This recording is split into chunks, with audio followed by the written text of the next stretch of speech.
सोचो जिसके अंदर बुद्धि नहीं है बहुत ज़्यादा, वो भी अपनी सुरक्षा के लिए काम करता है। तो हम तो इंसान हैं, हम तो और ज़्यादा काम करेंगे। इसीलिए हर आदमी अपने लिए घर का इंतज़ाम करता है, चाहे वो झोपड़ी के रूप में हो, एक कमरे के रूप में हो, बड़ा घर हो, बहुत बड़ा बंगला हो। घर हर किसी को चाहिए, किराए का या अपना, पर सर पे छत चाहिए।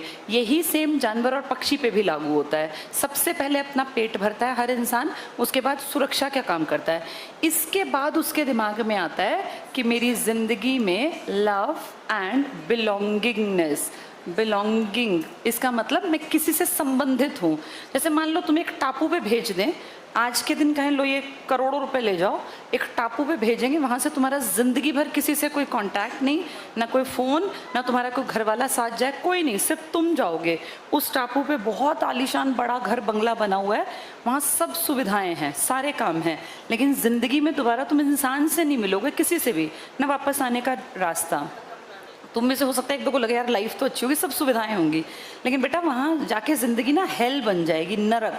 उससे बहुत बेहतर है टूटी फूटी छत के नीचे ही सही अपने घर परिवार के साथ हैं, क्योंकि घर की इम्पोर्टेंस उस चार दीवारी की नहीं होती, घर की इम्पोर्टेंस उन लोगों से हैं जिनके साथ हम रहते हैं।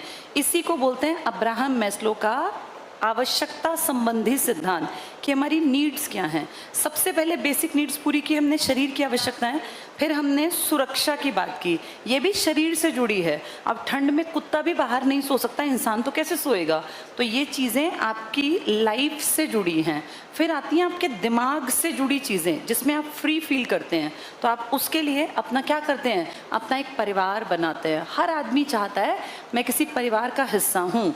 जैसे अनाथ को कोई गोद ले ले लेकिन उसको कभी अपनेपन का एहसास ना हो तो वो ज़िंदगी भर खुश नहीं रह सकता।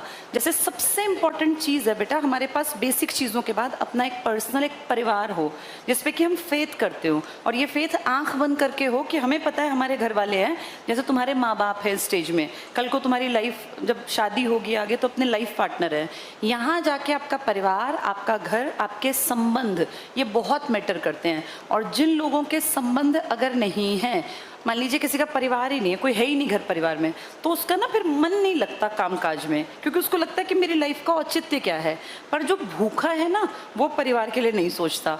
एक बार एक क्वेश्चन आया था कि एक महिला ने रोटी के लिए अपने बच्चे को बेच दिया, तो वो अब्राहम मैस्लो के पदानुक्रम सिद्धांत में किस स्टेज पर थी। अगर रोटी के लिए बच्चे को बेच दिया तो वो किस स्टेज पर थी, फर्स्ट स्टेज पर। उसकी बायोलॉजिकल नीड्स ही पूरी नहीं हो रही थी। अपने बेटे को बेचना, बेटा बेटा यहाँ का अंग है, तो जो ये सोच है ना हमारी कि सबसे इंपॉर्टेंट हमारे लिए हमारा नहीं, तुम इसलिए ये कहते हो या मैं इसलिए मानती हूँ क्योंकि हम सबकी ये बेसिक नीड्स पूरी हो गई। कोई भी इंसान आज तक इस धरती पर ऐसा पैदा नहीं हुआ जो यहाँ से यहाँ जंप मारेगा, नहीं। आदमी नीचे से ऊपर की तरफ बढ़ेगा, सबसे पहले बायोलॉजिकल नीड्स पूरी करेगा, उसके बाद साइकोलॉजिकल, दिमागी। जब आप किसी के लिए, अब जैसे मेहनत जो कर रहे हो ना, तुम्हें भी लग रहा है कि मेहनत हम अपने लिए कर रहे हैं, पर रियलिटी पता है क्या है, हम सबका टारगेट होता है एक अच्छा परिवार पालना। कोई भी अपने लिए नहीं अकेला मेहनत करता। किसी के मन में नहीं है कि भाई मैं, कुछ साल रहती है बात, जब तक तुम 25 के, 26 के, 28 के होगे, लेकिन तुम किसी को भी देखना जिसकी एज 30 प्लस है, उससे तुम पूछोगे ना, वो अपने लिए कभी नहीं कमा रहे होते। वो कमा रहे होते अपनी अगली पीढ़ी के लिए, अपने परिवार के अच्छा जीवन देने के लिए। तुम्हारे पिताजी किसी के अपने लिए नहीं कमा रहे। अब तुम जवान हो गए ना, उनका सिर्फ ये टारगेट है कि तुम्हारी पढ़ाई लिखाई, शादी ब्याह पे वो अपनी जमा पूंजी को पूरी को खर्च करके भी तुम्हें जिंदगी अच्छी दे दे। और तब तक, जब तक कि तुम सेटल नहीं होगे, उनको एक टेंशन लगी रहेगी, चाहे वो दिखाए ना कि भैया पता नहीं हमारे बच्चे कब कमाएंगे, कब ये इस काबिल बनेंगे कि अगर मुझे कुछ हो जाए तो भी मेरे बच्चों को दिक्कत ना आए। हर आदमी की यही इच्छा है। इसी को बोलते हैं बेटा लव एंड बिलोंगिंगनेस। ये सब में है, पर पता है क्या, इसके बदले तुम्हारे माँ बाप जो मेहनत कर रहे हैं, या कल को तो जो तुम मेहनत करोगे, या कोई भी करता है, जब वो परिवार के लिए काम करता है ना, तो इसके बाद वो जो चीज़ परिवार से चाहता है वो दिमागी तौर पे आपको ज़्यादा लायक बनाती है। मतलब वो डेवलपमेंट की स्टेज है, विकास चाहने वाला, सोचने वाला